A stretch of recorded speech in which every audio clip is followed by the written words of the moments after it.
하고 사랑하고 축복합니다. 우리 옆 사람에게 인사하겠습니다. 환영합니다. 반갑습니다. 사랑합니다. 네. 오늘 못 보던 분이 앉아 계시죠? 저희 사촌 형님이신데 미국에서 오셨습니다. 잠깐 방문하셨는데 네, 감사드립니다.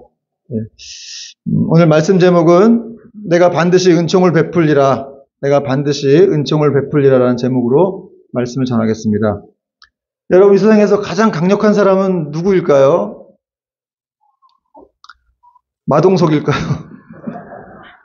어벤져스가일까요? 여러분, 가장 강력한 사람은 하나님의 은혜가 임하는 사람입니다.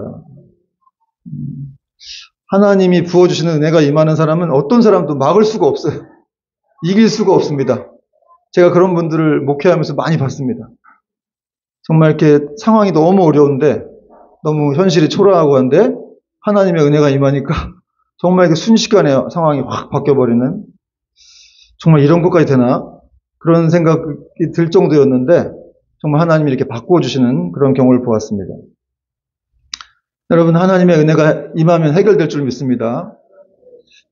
사무엘상 2장 7절 말씀 보니까 여호와는 가난하게도 하시고 부하게도 하시며 낮추기도 하시고 높이기도 하시는도다, 이런 말씀을 하고 있습니다. 하나님께 모든 주권이 다 있다. 그래서 우리는 하나님의 은혜를 항상 사모해야 하고 그분을 구해야 됩니다. 그분의 얼굴을 구해야 한다는 것이죠. 오늘 본문은 요나단의 아들 무비보셋에 대한 이야기입니다. 이 무비보셋이라는 이름의 뜻은 그가 부끄러움을 뿌렸다, 이런 뜻인데 왜 이렇게 지었는지 잘 모르겠습니다. 무비보셋은 사울 왕의 손자죠. 그리고 또 요나단의 아들이기도 했습니다. 그런데 이 사울 왕은 이스라엘의 수치였어요. 그리고 그는 아주 불명예스럽게 죽은 사람이었습니다. 그래서 아마 할아버지 때문에 이 손자 이름이 이렇게 지어진 것이 아닌가 하는 생각이 들기도 합니다. 또 이 무비보셋은 장애가 있었죠. 어릴 때 이렇게 유모가 안고 도망치다가 떨어뜨려가지고 두 다리를 절게 된 그런 사람이기도 했습니다. 그래서 무비보셋은 상처 입은 어떤 이런 자존심을 안고 살아가는 그런 슬픈 운명의 사람이었습니다. 그런데 오늘 갑자기 그가 이 다윗 왕의 초대를 받게 됩니다. 근데 외적으로 볼 때 이 무비보셋은 왕 앞에 가져갈 것이 아무것도 없었어요. 자기는 너무 초라했습니다. 여러분, 저와 여러분도 이렇게 무비보셋과 같이 그럴 수가 있겠죠. 경제적으로 다 이렇게 너무 힘들고, 또 자녀 문제도 있고, 또 명예퇴직도 당했고, 또 뭐 이렇게 변변하게 뭘 하나 이렇게 이룬 것 없이 그렇게 살아가는 인생일 수도 있습니다. 아, 나는 참 여태까지 뭘 한 것인가, 그런 생각이 들 수도 있죠. 그러나 여러분, 우리가 기억해야 할 것은 예수님과의 동행이라고 하는 것은 우리가 그분 앞에 뭘 가져가느냐가 아니라 그분이 우리 앞에 뭘 가져오느냐에 달려있다는 것을 우리가 알아야 된다는 것이죠. 그래서 성경은 우리에게 예수님의 은혜의 보좌 앞에 담대히 나아가라, 이렇게 말씀하고 있습니다.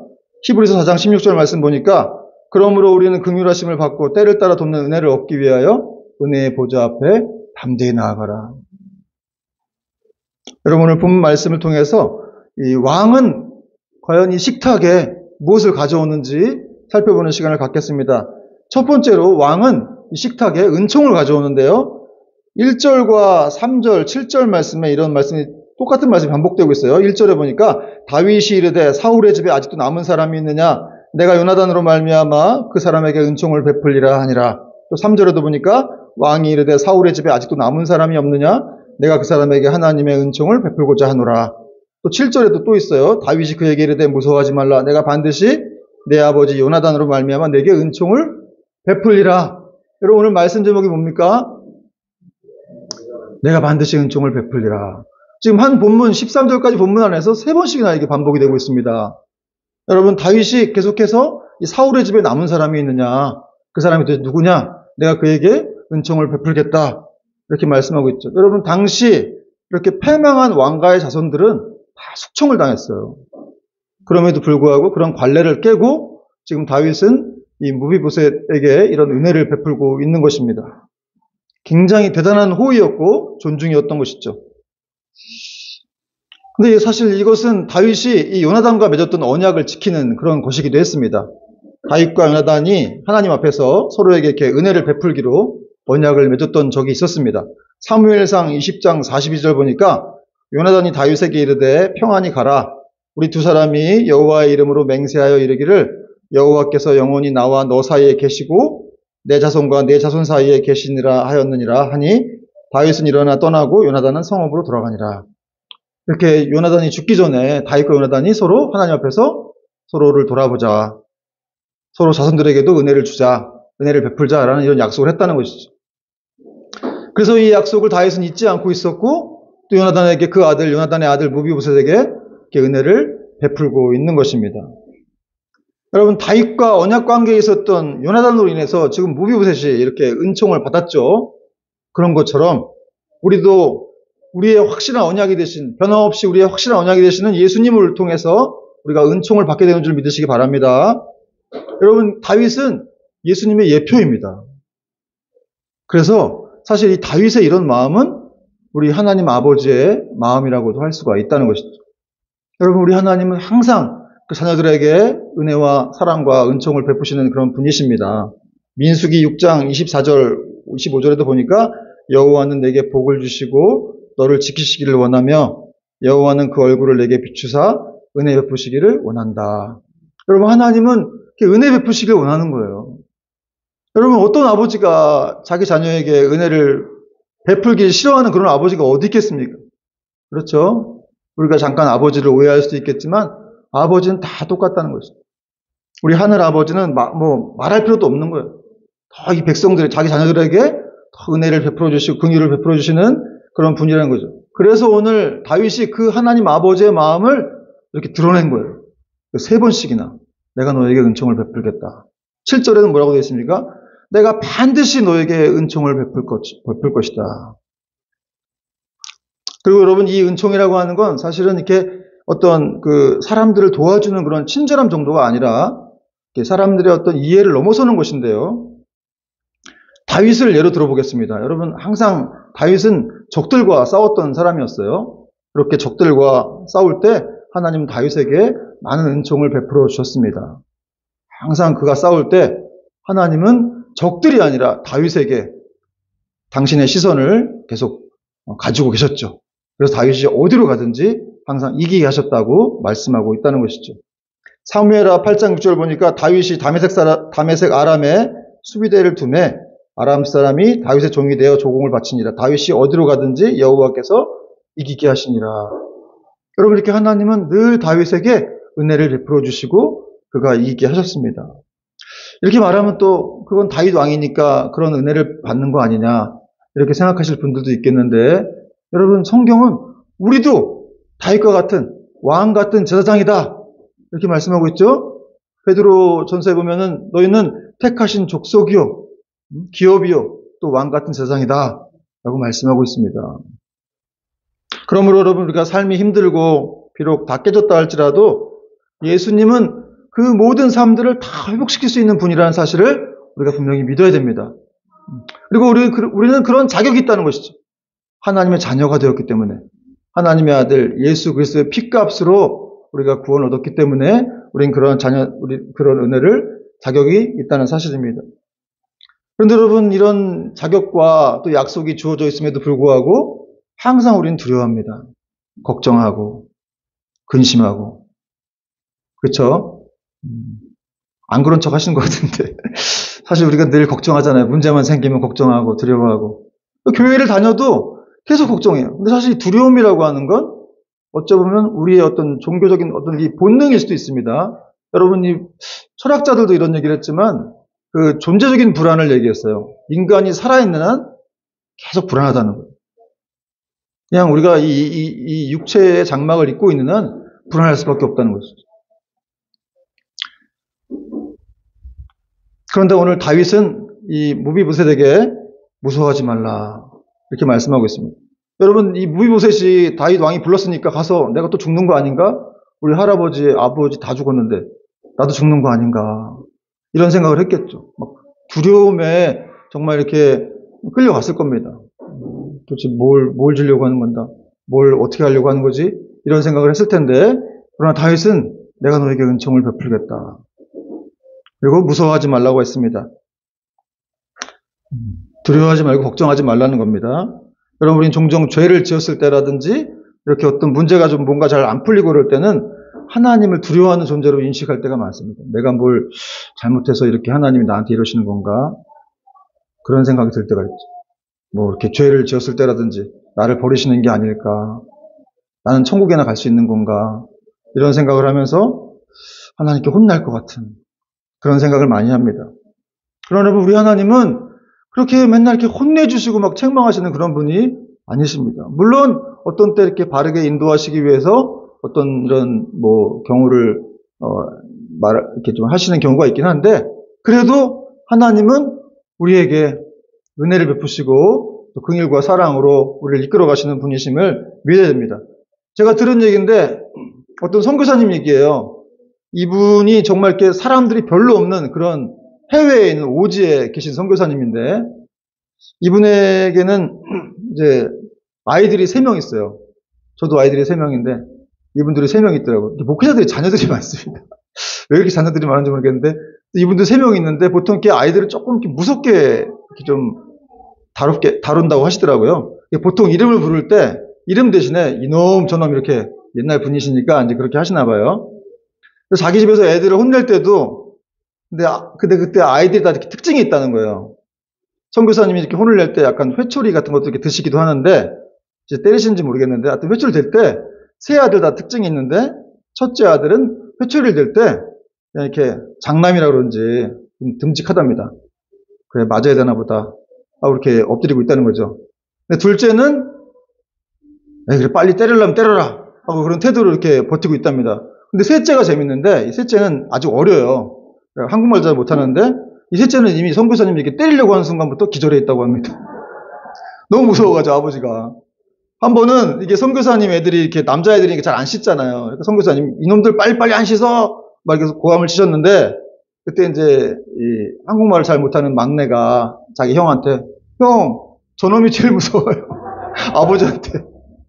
아버지가 맨날 이놈 저놈 하니까 얘도 이제 그걸 배워가지고 이게 무슨 말인지도 모르고 얘기를 듣고 참 너무 웃었습니다. 부전자전이죠, 여러분. 여러분 이렇게 너무 무서워하면 이성이 마비가 되는 거예요. 여러분, 어떤 사람들은 하나님을 굉장히 두려워하는 존재로 생각하는 분들이 많이 있습니다. 실제로 그래요. 당신의 하나님은 어떤 하나님이냐 그러면 두려운 하나님입니다. 이렇게 얘기를 하더라고요. 여러분, 하나님은 두려운 분이시긴 건 맞지만 그냥 하나님은 사랑이라 이렇게 성경을 표현하고 있지 않습니까? 하나님은 사랑이시라. 말로 다 할 수 없는 사랑이는 거예요, 사실은. 우리 같은 죄인들을 구원하신 걸만 봐도 알 수 있지 않습니까? 그렇게 참고 기다려가지고 저희들을 이렇게, 특히 저도 마찬가지죠. 저 같은 죄인을 이렇게 목사까지 세워주시고, 정말 하나님의 은혜가, 사랑이 얼마나 큰지. 여러분, 우리 하나님이 두려운 존재가 아니라는 사실을 우리가 반드시 인식해야 돼요. 그분은 사랑이 풍성하시고 항상 자녀들에게 은총을 베풀려는 그런 분이시다라는 것. 여러분, 제가 또 한 가지 예화를 말씀드리겠는데, 오래전에 미국에서 있었던 실화인데, 아주 엄청나게 강력한 태풍이, 뭐 미국의 기상 역사상 이렇게 뭐 큰 태풍이 온 적이 없었는데, 그런 태풍이 이 플로리다주를 강타했다 그래요. 차도 날아가고 집도 날아가고. 그때 어느 조그만한 이렇게 호숫가에 이 찰스 시어즈라는 사람이 그의 아내와 3명의 자녀들과 함께 살고 있었습니다. 근데 갑자기 순식간에 불어닥친 이 허리케인으로 인해서 호수의 제방이 무너져서 또 그들의 보금자리가 물에 잠겨버리게 된 거예요. 갑자기 이제 자기 집이 이렇게 물 한가운데 떠오르게 된 거죠.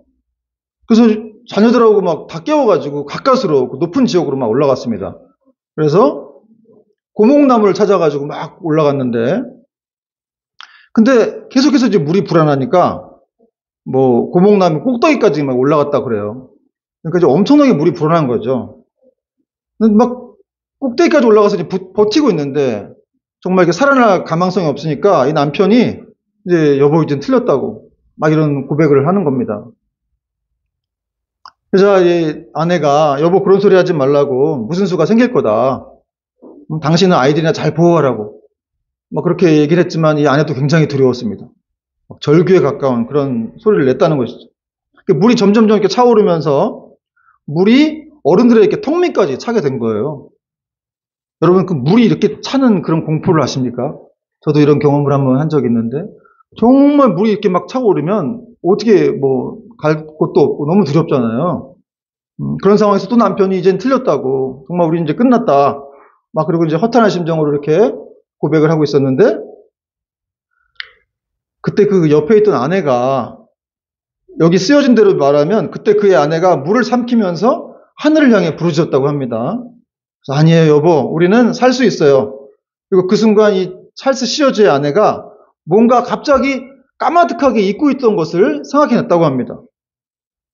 바로 자신들과 같은 죽음의 고비에서 두려움에 떨고 있는 사람들을 구하기 위해 이 땅에 내려오신 예수님을 까맣게 잊고 있었다는 사실을 알았다는 거예요. 그리고 남편에게 이렇게 말했습니다. 여보, 우리가 주님을 잊고 있었던 것 같아요. 주님은 우리를 살려주시고 우리에게 은총을 베푸실 거예요. 이렇게 말하고 최대한 목을 바깥으로, 이렇게 물 바깥으로 빼가지고 찬송을 막 불렀습니다. 어떤 찬송이었냐면, 너 근심 걱정 말아라, 주 너를 지키리. 이런 찬송이었습니다. 너무 높게 잡아가지고 제가 끝까지 못 부르겠네요. 주 너를 지키리, 아무 때나 어디서나 주 너를 지키리. 자기도 모르게 찬송이 막 이렇게 터져 나온 거예요. 그리고 찬송을 부르는 순간 이 사람들의 표현이에요. 찰스와 그의 아내가 갑자기 형언할 수 없는 그런 막 기쁨과 솟구치는 그런 어떤 소망을 감당할 수가 없어가지고 둘 다 막 울음을 터뜨렸다고 합니다. 그리고 그 순간 하늘에서 자기들을 내려다보고 계시는 예수님을 느꼈다. 그런 글을 이렇게 적어놨어요. 그리고 그들이 곧 이렇게 저 위에서 이렇게 배 한 척이 이렇게 떠내려오는 것을 보게 됐다고 합니다. 낡은 배 한 척이 떠내려오고 있음을 보게 되었고, 그 가족들이 이제 구원을 받게 되었다는 것이죠. 이 얘기가 당시 이제 극적으로 구출을 받은 이 찰스 시어즈 부부가 간증한 내용을 가이드포스트라는 그런 책이 있는데 거기에 게재한 실화입니다. 여러분, 우리 주님은 살아계십니다. 정말 매 순간 우리 주님이 안 나타나신 것처럼 보이지만 사실은 늘 우리와 함께 하시는 것이죠. 그리고 위기 때 정말 사실 주님의 나타나심, 매번 안 도와주시는 이유도 있어요. 매번 도와주면 우리가 하나님의 의도대로 잘 이렇게 자라갈 수가 없기 때문에 사실은 이제 위기 때 나타나시는 거예요. 그래서 위기 때 이렇게 나타나셔서 은총을 베푸시는 그런 하나님이시라는 사실입니다.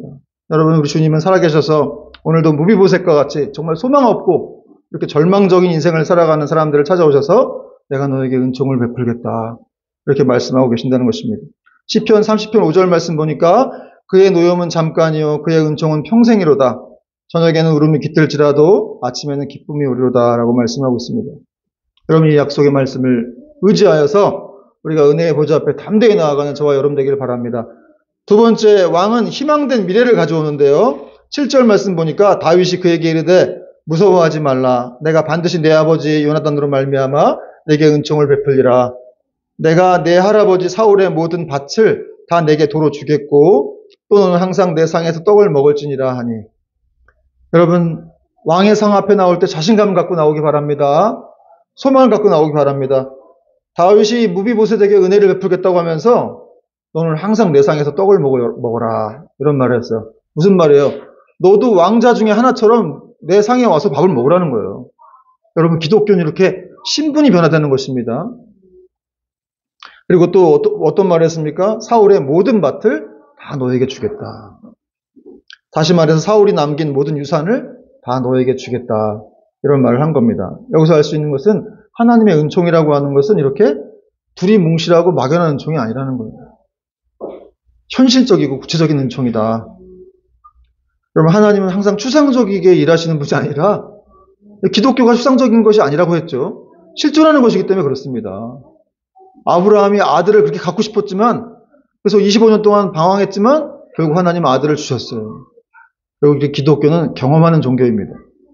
하나님은 항상 이렇게 구체적이고 현실적인 은총을 말씀하시는 분이십니다. 다시 말해서 희망된 미래를 우리에게 가져다 주시는 분이시다. 여러분, 건국대학교 부총장을 지내신 류태영 박사님이란 분이 있는데 이분은 아주 어렸을 때부터 너무 가난했다 그래요. 구두 닦기, 또 음식점 배달, 또 신문 배달까지 다 안 해본 게 없다고 합니다. 자기 말로 의하면 나는 정말 흑수저 중에 흑수저였다, 이런 표현을 쓰셨어요. 너무 늘 가난했는데 어느 날 이제 유학이라는 말을 듣게 되고 이제 꿈을 꾸게 됩니다. 그래서 이렇게 자기가 새벽 기도를 갔다고 그래요. 새벽 기도 가면서 유학을 꿈꾸면서 계속 이제 하나님께 기도를 했는데 언젠가는 유학을 가리라. 10년간 꿈을 꿨습니다. 그런데 무엇을 배우고 어디로 갈까 이런 생각을 하다가 이 가난한 농촌을 좀 잘 살게 해야 되겠다라는 마음으로 그러니까 이 덴마크에 가서 좀 배워야 되겠다 이런 생각을 갖게 됩니다. 그리고 어느 날 이 자기가 이렇게 영어로 편지를 써가지고 덴마크 국왕에게 이렇게 편지를 보냈어요. 그랬는데 그 덴마크 국왕이 정말 그 편지에 감동을 받아가지고 4년 전에 장학금하고 이렇게 비행기표까지 다 끊어가지고 이 유태영 박사님에게 보낸 거예요. 참 신기하죠. 어쨌든 하나님의 은혜입니다. 그래서 이분이 이렇게 이제 이스라엘까지 가서 이제 교수 생활을 역임하다가 이제 건국대학교 오셔서 이제 부총장까지 되신 건데 자기는 너무 소망이 없었다 그래요. 너무 가난했고 너무 힘들었고 정말 흑수저 중에 흑수저였지만 하나님 자기 인생을 내가 잘나서 이런 게 아니라 정말 하나님이 내 인생을 이 불쌍한 인생을 하나님 붙드셔서 하나님의 방법대로 인도해 주셨다 이런 말을 했습니다. 이 분이 쓴 책들이 몇 개 있는데 이제 기도 인생이라는 책을 썼는데 거기서 이렇게 말했습니다. 내가 겸손으로 하는 말이 아니고 진심으로 오직 하나님께서 능력 없는 나를 들어서 사용하셨다. 하나님 나를 끝까지 훈련시키셨고 언제나 기도대로 계획해온 목표를 향해 갈 수 있도록 이끌어 주셨다. 하나님이 나를 이끌어 주지 않으셨다면 나는 한 걸음도 나아갈 수 없었을 것이다. 그만큼 내 앞길은 정말 막막한 어둠뿐이었지만 하나님은 나에게 내일을 꿈꿀 수 있는 희망을 주셨다. 그리고 이제 자기가 이렇게 영향을 받을 수 있는 좋은 분들을 많이 만나가지고 자기 삶에 그렇게 또 은혜가 있었다 이런 표현을 썼습니다. 여러분 우리 하나님은 항상 이렇게 내일을 꿈꾸게 할 수 있는 그런 희망을 주시는 분이심을 우리가 또 믿어야 됩니다.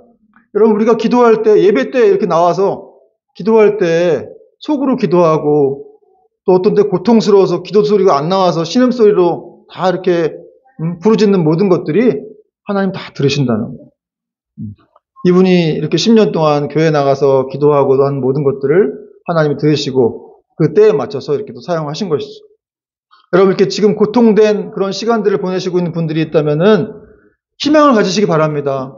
여러분 대한민국에 지금 희망이 없다고 하는데 교회는 계속 무너져가고 교회도 지금 유럽을 따라가고 있다고 그렇게 얘기하고 있죠. 성도들이 많이 줄어들고 또 교회가 부흥이 안 되고 어려운 시간들을 많이 보내고 있는 그런 분들도 많은데 여러분 그러나 우리는 하나님을 믿고 있기 때문에 정말 우리 하나님이 뒤에 배경이 있다 그러면 나의 백그라운드에 하나님이 계신다. 그럼 우리가 결코 겁을 낼 수 있겠습니까? 하나님이 우리를 위하시면 누가 우리를 대적하리요? 성경은 말씀하고 있다는 것이죠. 그래서 믿음이 없이는 하나님을 기쁘시게 못한다. 이렇게 히브리서 기자는 말씀하고 있다는 거죠. 그래서 여러분 믿음이라고 하는 게 너무 중요한 거예요. 다른 사람이 다 어떻게 됐든 상관하지 말고 여러분에게 믿음을 가지시기 바랍니다. 하나님과의 인격적인 관계 속에서 그냥 갖고 있는 믿음을 생성되면 하나님이 다 이끌어 주시고 인도하시는 거예요. 저의 인생도 정말 소망이 없는 정말 이렇게 가난하고 어려운 삶을 살아왔는데 그러다 보니까 참 괴로웠던 것 같아요. 20대 때 제 별명이 십자가였어요. 저는 교회도 안 다녔는데 옛날에 너무 얼굴이 이렇게 막 근심 어린 얼굴 하고 다니다 보니까 친구들이 넌 뭐 이렇게 젊은 애가 이렇게 근심 많냐 그럴 정도로 고뇌가 많은 얼굴이었는데 그래서 저는 어쨌든 좋은 직장에도 못 갈 것이며 또 결혼도 못 할 것이고 하여튼 막 그런 생각을 늘 하고 살았죠. 여러분 하나님께서 이렇게 저를 이렇게 교회로 인도하셔서 또 하나님을 만나게 해주시고 어떤 눈먼 여인을 예비하시고 또 저에게 또 시집 오게 하시고 또 이렇게 목사까지 참 저를 이렇게 세우셨습니다. 생각해보면 너무 감사해요. 그게 뭐 희망된 미래냐 목사된 게 이렇게 말씀하실 수 있는 분인지 모르겠지만 저에게는 정말 큰 희망이었어요. 희망이 없는 사람에게 이건 엄청난 희망입니다. 저희 어머니가 맨날 그러셨어요. 너 어디 가서 설교할 때 쓸데없는 소리 하지 말고 너 목사 된 거 간증하라고. 그런 얘기 하실 정도로 우리 집안에서 이렇게 목사가 나왔다는 거는 정말 감사한 일이다. 너무너무 은혜다. 그런 말씀 하셨습니다. 여러분 왕은 식탁에 희망된 미래를 가져옵니다. 여러분의 삶이 어떤지는 모르겠지만 여러분 결코 소망을 잃지 말고 하나님 붙드시기 바랍니다. 이 희망된 미래라고 하는 것은 우리의 자격과 상관없이 주어지는 거예요. 하나님의 선물은 그렇습니다. 우리 자격과 환경과 상관없이 주어지는 놀라운 선물입니다. 마지막 세 번째는 왕은 식탁에 관대함을 가져오는데요. 우리 9절과 10절 말씀 보니까 왕이 사울의 시종 시바를 불러 그에게 이르되 사울과 그의 온 집에 속한 것은 내가 다 내 주인의 아들에게 주었노니 너와 내 아들들과 내 종들은 그를 위하여 땅을 갈고 거두어 내 주인의 아들에게 양식을 대주어 먹게 하라. 그러나 내 주인의 아들 무비보셋은 항상 내 상에서 떡을 먹으리라 아니라. 여러분, 다윗은 사울의 시종 시바를 불러서 사울에게 속한 모든 것을 다 너에게 주겠다라고 하는 그런 자신의 관대함을 보여주었습니다. 여러분, 예수 그리스도의 복음은 바로 이렇게 역사를 통틀어서 가장 관대한 계획이라는 거예요. 여러분, 이 하나님의 은혜가 얼마나 관대한지를 우리는 알아야 한다는 것이죠. 그래서 우리는 변화되어야 되는데 어떻게 변화되어야 되느냐? 우리 힘으로 구원을 얻으려고 한다면 이것은 꼼짝하지 않는 자전거를 움직이는 것과 같다는 것이죠. 구원은 뭘 행해야만 얻어지는 게 아니라는 거예요. 또 어떤 분이 말한 것처럼 지금 돌아가셨지만 진리를 얻어야 구원을 얻는다. 여러분, 진리가 예수님 아닙니까? 우리가 믿는 순간 예수 그리스도가 우리 안에 들어오셨는데 뭘 또 진리를 구해요? 그분을 쫓아가면 되는 것이죠. 그분을 믿고. 구원 확률 높이기 프로젝트? 이런 책을 쓴 아주 독일의 유명한 기자가 있는데 이 사람이 독일의 스포츠부 기자인데요. 위르겐 슈미더라는 사람입니다. 30대 초반인데 남부럽지 않은 그런 삶을 살고 있는 사람인데 이 사람은 항상 살면서 공허감이 있었다 그래요. 공허감이 있고 또 항상 자기가 뭘 잘못하고 있기 때문에 나는 지옥에 갈 거다. 이런 생각을 했다는 거예요. 그 사람이 이 구원 확률 높이기 프로젝트라는 책에서 이런 말을 했어요. 하나님은 나를 미워한다. 확실하다. 왜냐하면 내가 하나님이라도 나를 미워할 것이기 때문이다. 이게 말도 안 되는 얘기 썼어요. 자기를 미워하는 이유는 이렇다는 거예요. 내 안에는 미움이 있다. 음란, 시기, 질투, 식탐, 불순종, 게으름 등 전통신학이 말하는 7가지 죄가 다 나에게 있기 때문이다. 그래서 여러분, 이 사람이 실제로 3개월 동안에 7번을 개종했어요. 그래서 여러 종교를 쫓아다니면서 좋은 점은 다 받아들이면서 하나 이렇게 얻어 걸리면 그럼 구원을 받겠다. 이렇게 생각을 한 것이지. 여러분, 이런다고 구원을 받는 것입니까? 세상에 이런 사람들이 많다는 거예요. 어떻게든 이렇게 구원을 얻겠다라고 해서 여기저기 종교를 쫓아다니면서 이것도 믿어보고 저것도 믿어보고. 사실 이 사람이 주제 파악은 잘했어요. 죄인 맞죠? 여러분, 우리가 죄인입니다. 무비보셋과 같이 소망 없는 그런 죄인이라고도 할 수 있어요. 로마서 3장 23절은 의인은 없나니 하나도 없다. 이렇게 말씀하고 있습니다. 여러분, 우리 주변에 보면은 이렇게 굉장히 평생을 이렇게 오해하고 헤매는 사람들이 있습니다. 헤매면서 살아가는데 왜 그러냐면 오해해서 그렇다는 거예요. 오해해서. 예수님을 오해하고 복음을 오해하기 때문에 본인이 평생 힘든 거예요. 그래서 헤맬 수밖에 없다는 것이죠. 여러분, 한 달란트 받은 사람이 왜 땅에다 묻어놨습니까? 주님을 오해했기 때문에 그래요. 내가 뭘 잃어버리고 그러면 하나님께 혼날 것 같으니까 아무것도 안 한 거예요. 땅에다 묻어뒀습니다. 주님이 오셔서 막 책망하셨죠. 여러분, 의외로 하나님을 오해하고 복음을 오해해서 평생을 두렵게 내가 이렇게 죄 지으면 어디 가는 거 아니야? 천국 못 가는 거 아니야? 하나님께 버림받는 거 아니야? 이렇게 사는 사람들이 굉장히 많다는 것이죠. 여러분, 종교개혁자 존 칼빈이 이런 말을 했는데요. 하나님의 사랑과 그의 기쁘신 뜻 외에는 선택의 근거가 되는 것은 아무것도 없다. 선택은 무조건적이다. 심지어 신앙이라고 하는 것조차도 선택의 근거가 되지 못한다. 오직 구원은 하나님의 능력으로만 된다. 그러면서 이런 얘기를 했어요. 십자가 옆에서 그 우편강도가 있었잖아요. 그 우편강도가 천국에 들어간 것은 그가 예수님을 위해서 아무것도 한 일이 없기 때문이다. 여러분, 구원의 성격을 알겠습니까? 인간의 행위가 아니라는 거예요. 인간의 공로가 아무것도 없다는 거예요. 사실 여러분, 그렇다고 교회에서 그럼 나 아무것도 하지 않아도 되는 거야? 이런 생각하실지도 모르겠지만 예수님을 사랑하기 때문에 거기에 반해서 이렇게 행동이 나오는 것이죠. 그분이 우리를 구원하셨기 때문에. 그런 걸로 생각해야지 내가 이렇게 교회에서 이렇게 일을 많이 했는데 나한테 이렇게 대우하고 나를 이렇게 내가 천국 못 갈 것 같아? 이렇게 생각하면 안 된다는 것이죠. 구원이란 그런 것이 아니기 때문에 그렇습니다. 인간의 공로가 아니에요. 오직 하나님의 은혜로. 하나님의 은혜로 가는 것이 바로 예수 그리스도를 믿게 되는 것이고 천국이라는 것이죠. 그래서 우리는 내세울 게 없습니다. 사실은. 겸손할 수밖에 없는 겁니다. 여러분이 기도 많이 해서 구원받았습니까? 우리가 뭐 성경 많이 읽고 착한 일 많이 해서 구원받았어요? 아니잖아요. 그냥 하나님의 전적인 은혜로 이렇게 이 자리에 와 있다는 거예요. 그렇게 따지면 저는 정말 죄를 많이 지은 인간입니다.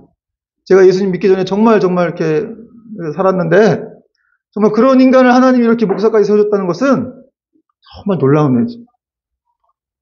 사도 바울도 그랬겠죠.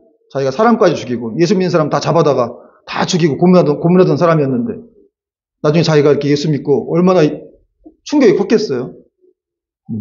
내가 그렇게 핍박하던 사람이 그 사람이 메시아구나. 그걸 아니까 나중에 자기가 나는 괴수다 그러잖아요. 나는 괴수다.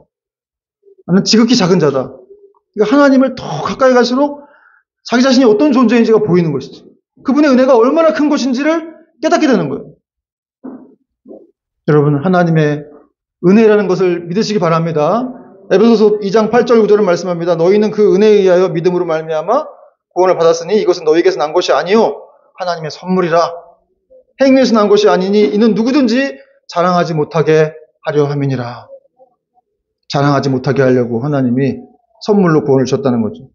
여러분, 하나님은 여러분 기억해야 되는 것은 우리가 결코 하나님께로 올라갈 수가 없습니다. 오직 그분만이 우리에게 내려오실 수가 있습니다. 하나님의 아들은 우리를 구원하시기 위해 이 땅에 신이 인간의 몸을 입고 이 땅에 내려오셨다는 것이죠. 그 골고다 언덕의 십자가가 바로 우리의 구원을 증명해주는 표예요. 만약에 행위로 구원받을 것 같으면 여러분 그 십자가는 아무 의미가 없는 거예요. 그분이 왜 내려서 이 땅에서 이렇게 처참하게 죽으신 것입니까?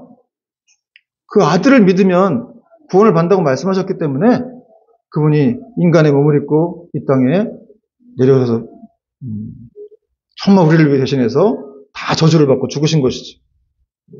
사랑하는 여러분, 오늘 왕은 우리가 자신의 관대한 마음을 알기를 원하십니다. 하나님은 저와 여러분이 무서워하지 않고 담대히 은혜의 보좌 앞으로 왕의 식탁에 앉기를 초대하고 계신다는 것이죠. 여러분, 우리 하나님은 두려워할 뿐이 아닙니다. 물론 그분을 두려워하는 건 맞지만 우리 하나님은 그보다 더 큰 사랑을 가지신 그런 사랑의 아버지시라는 사실입니다. 우리가 그 사랑에 또 기대어서 이 한 주도 승리할 수 있기를 주님의 이름으로 축원을 드립니다. 찬양하겠습니다.